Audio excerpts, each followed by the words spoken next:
quiero ir al segundo video.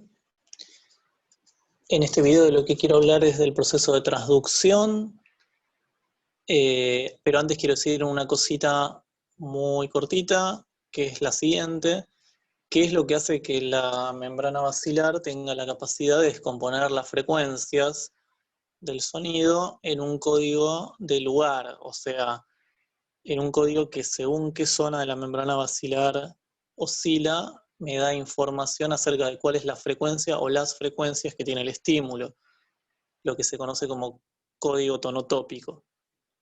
Bueno,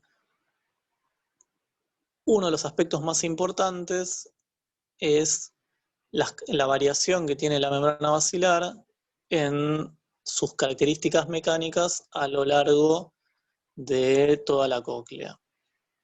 Entonces, cerca de la base, que es la zona de altas frecuencias, lo que tenemos es que la membrana basilar es rígida y es angosta. Y en la zona del ápex es más ancha, por lo tanto tiene más masa y es más flexible. Esta combinación de las propiedades que tiene lo que hace es que cada cachito de la membrana basilar tenga una frecuencia en la que le resulta más cómodo, muy entre comillas, tener una oscilación. No me voy a extender, pero bueno, es un fenómeno mecánico que tiene que ver con que un determinado sistema oscila en una frecuencia favorita en función de cuál es su rigidez y su masa. Así que no voy a decir más que eso, pero bueno, básicamente el concepto es la membrana basilar tiene una variación continua desde la base hasta el ápex en sus propiedades mecánicas, y eso es lo que genera que cada cachito de la membrana basilar tenga una frecuencia de oscilación que le resulta más natural, y eso es lo que produce el proceso de descomposición en frecuencias, que conocemos como código tonotópico. Bueno, me meto ya con lo que quería hablar en el segundo video. Quería hablar del proceso de transducción brevemente y de cómo el sistema, la periferia auditiva, codifica la intensidad y la frecuencia del estímulo mediante potenciales de acción. Porque todo lo que vimos hasta ahora sigue siendo algo mecánico, son cosas que oscilan mecánicamente, pero en alguna parte todo eso se tiene que transformar en información que pueda ser entendida por el sistema nervioso, es decir, en potenciales de acción, que es el lenguaje mediante el cual se comunican las neuronas. Bueno, entonces, habíamos visto que el órgano de Corti tenía unas células, que eran las células ciliadas. El nombre viene de que en la parte superior tienen unas barritas, que son las cilias, que son rígidas y que tienen la capacidad de oscilar. Acá estamos viendo un dibujo de ellas. Están metidas en la parte superior con una especie de raíz y tienen flexibilidad en el punto de la unión, o sea que se pueden desplazar hacia la izquierda o hacia la derecha cuando son impulsadas de alguna manera. En el órgano de Corti, ¿por qué se produce eso? Bueno, voy a volver un poquitito para atrás. Acá estamos viendo el corte transversal. Las células en las que me voy a detener son las células ciliadas internas, que son estas. Las células ciliadas externas también tienen las cilias. Y fíjense que las cilias, que son estas puntitas que sobresalen de las células, están muy cerca de una membrana que es la membrana tectorial, y cuando se produce la oscilación de todo el órgano de Corti de manera transversal, la membrana tectorial se acerca a las cilias y las flexiona. Eso se puede ver mejor en los videos con los que acompañé la clase, no me voy a detener más en eso.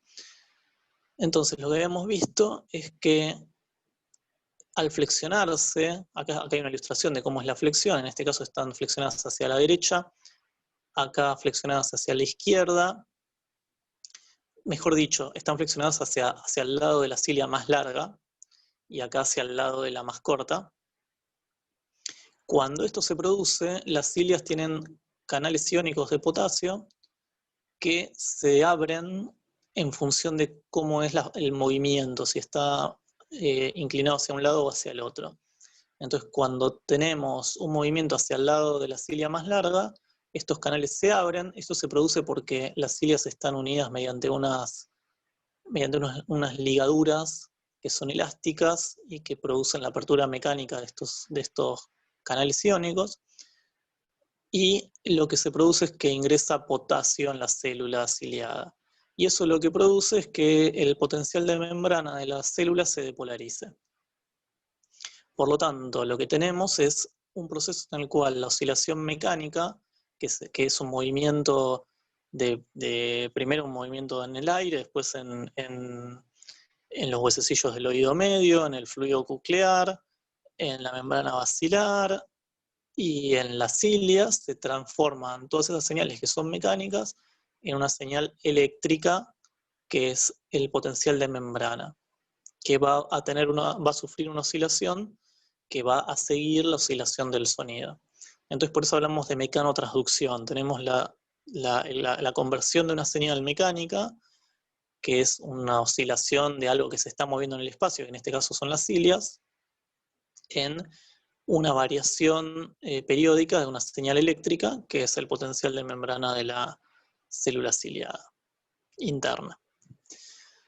Bien, entonces, ¿qué significa la mecanotransducción viendo un gráfico concreto? Bueno, es esto. Acá tenemos, en esta onda que está acá, es una onda que ilustra una oscilación en la flexión de las cilias, todo esto producido por lo que hablábamos recién, todo el movimiento, todas las cadenas de transformación de la señal mecánica desde el video externo hasta la membrana basilar. Y la célula ciliada, mediante este proceso en el cual se va depolarizando e hiperpolarizando periódicamente en función de cómo se abren y cierran los canales de potasio que están en la zona superior, lo que tenemos es una señal eléctrica, que es el potencial de membrana, que es esta señal que tenemos acá. Entonces, acá vemos efectivamente cómo es el proceso de mecanotransducción. La oscilación de las cilias es esta que está acá, y lo que vemos es que se traduce en una oscilación que tiene la misma frecuencia, que es una oscilación del potencial eléctrico de la célula ciliada. Bien. Acá lo que podemos ver es un gráfico que muestra cómo es la mecanotransducción para estímulos de diferentes frecuencias, y acá hay una propiedad que es muy interesante, que es que a medida que la frecuencia sube, se produce una pérdida de la información de la frecuencia debido a las propiedades eléctricas de la membrana, perdón, del potencial de membrana, casi digo membrana basilar. ¿Por qué se produce esto? Bueno, cada vez que tenemos un ingreso de potasio y una depolarización del potencial de membrana eléctrico, eso lleva un determinado tiempo en producirse. Entonces, cuando la señal la señal sonora que tenemos es de muy baja frecuencia, el periodo del sonido es más largo que ese tiempo que tienen las propiedades eléctricas de la membrana para que ingrese el potasio y que se produzca el cambio del potencial de membrana. A medida que se aumenta la frecuencia de oscilación, el periodo del estímulo se parece cada vez más a ese tiempo característico, que lo podemos imaginar como una especie de inercia eléctrica, si queremos. Entonces, cuando se supera cierta frecuencia, ya el potencial de membrana se vuelve lento para seguir los cambios de la oscilación mecánica. Entonces se produce un efecto como el que tenemos acá, en el cual la señal se va perdiendo y se produce, cuando ya la frecuencia es muy alta, que en este caso 5 kHz, una señal que ya no tiene oscilaciones, y si las tiene son de muy baja amplitud. O sea que es muy difícil determinar la oscilación en el estímulo a partir de la información del potencial de membrana eléctrico. Bueno. Después hablamos del proceso de la sinapsis. Yo ahora no me voy a meter en eso. Voy a saltear un par de diapositivas. Me quiero quedar con esta diapositiva. Y lo que quiero decir es lo siguiente. Cada vez que la célula ciliada se depolariza, se produce un aumento de la probabilidad de que la fibra auditiva, que es la neurona que está a continuación de la célula ciliada, produzca un potencial de acción. Las células ciliadas son neuronas, pero que no producen potenciales de acción, son neuronas sensoriales. Su potencial, como podemos ver, como vimos ya recién en el proceso de mecanotransducción, es un potencial graduado, tiene cambios que siguen a la oscilación del estímulo. Ahora, las fibras auditivas sí producen potenciales de acción, y los producen con mayor probabilidad cuando la célula ciliada a la cual están conectadas está depolarizada. Entonces lo que tenemos es un esquema que se ilustra en este gráfico, que es que la fibra auditiva tiene una tasa de disparo de generación de potenciales de acción que es espontánea, y cada vez que la célula ciliada a la cual está conectada, a la cual está unida, se depolariza, se incrementa la probabilidad de producir un potencial de acción. Y cada vez que se hiperpolariza, disminuye. Entonces, acá el estímulo que tenemos es un estímulo que es una especie de escalón, ¿no? Está en equilibrio, se corre, luego vuelve al equilibrio, luego se corre para el otro lado. Si nosotros tuviéramos un estímulo senoidal, que sería una situación más natural, bueno, lo que tendríamos es que la fibra auditiva produce potenciales de acción que van a estar en fase con el estímulo.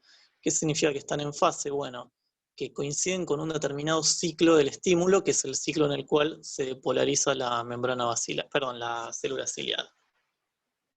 Acá lo que se ven son muchas grabaciones de potenciales de acción de una fibra auditiva que están todas superpuestas y sincronizadas a un tiempo inicial. Entonces lo que se puede ver es que cuando el estímulo está en la parte de arriba, entre comillas, que es la parte en la que se polariza la célula ciliada, los potenciales de acción tienden a ocurrir con mayor preferencia en esa fase del estímulo. Mientras que si el estímulo está en la otra región, la chance de que ocurra un potencial de acción sigue habiendo una chance, pero es mucho más baja. Acá podría haber un potencial de acción, pero sin duda es menos probable que en la fase de polarización de la célula ciliada.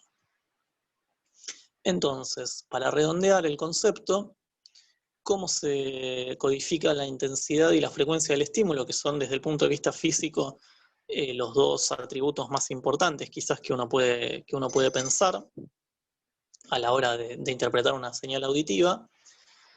Bueno, tenemos para lo que es la frecuencia un código de lugar, que es el código tonotópico que ya discutimos antes cuando hablamos de la membrana basilar. Vamos a tener una mayor oscilación de la membrana basilar en una cierta región en función de cuál es la frecuencia del estímulo, y eso lo que va a generar es que el manojo de fibras auditivas que están vinculadas a esa zona produzcan potenciales de acción. A su vez, vamos a tener otro código que va a estar dado por la sincronización de los potenciales de acción. Este código se llama código temporal.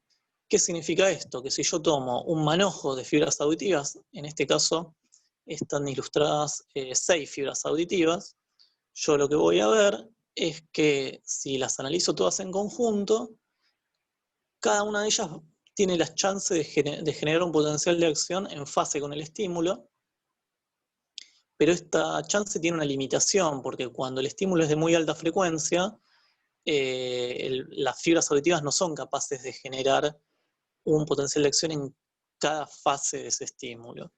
Pero si yo tomo un código colectivo de varias fibras auditivas, y cuando digo varias estoy hablando de cientos o miles, y las sumo, lo que voy a ver es que en cada fase del estímulo alguna de esas fibras auditivas genera un potencial de acción, que eso es lo que está ilustrado acá abajo.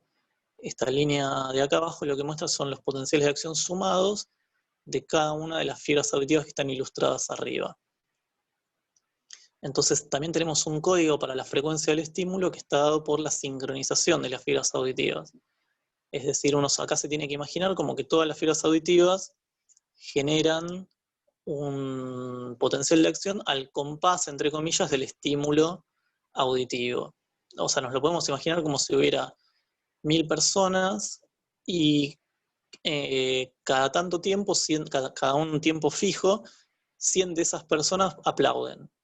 Entonces no hace falta que todas las personas aplaudan al mismo tiempo, con que algunas de ellas respeten el ritmo que se les pide, uno va a tener una codificación colectiva de la frecuencia. Bueno, y respecto a la intensidad del estímulo, si la generación de un potencial de acción marca la fase del estímulo, lo que podemos pensar es que la intensidad del estímulo lo que va a generar es una señal más amplia en lo que es la oscilación de la membrana basilar, en primer lugar, En segundo lugar, en lo que es la oscilación de las cilias. Y en tercer lugar, en lo que es la variación del potencial de membrana eléctrico, ¿no? Si el estímulo es muy intenso, las despolarizaciones y las hiperpolarizaciones del potencial.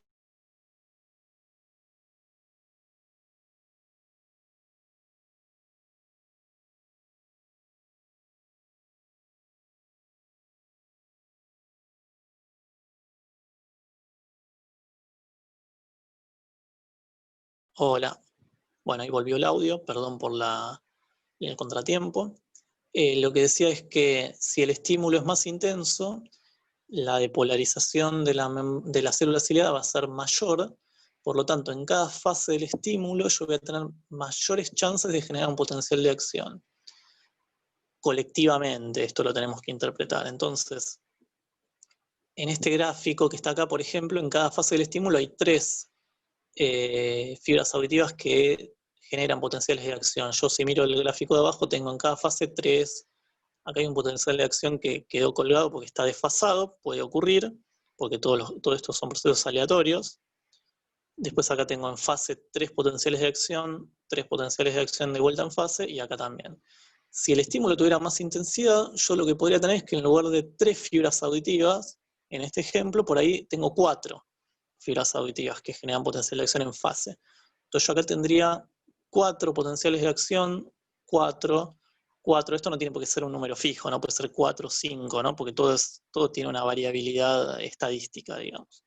Pero el punto es que si yo en un determinado momento del tiempo tengo una determinada tasa de disparos de todas las fibras vistas de manera colectiva, esa tasa de disparos lo que me va a decir es la intensidad del estímulo.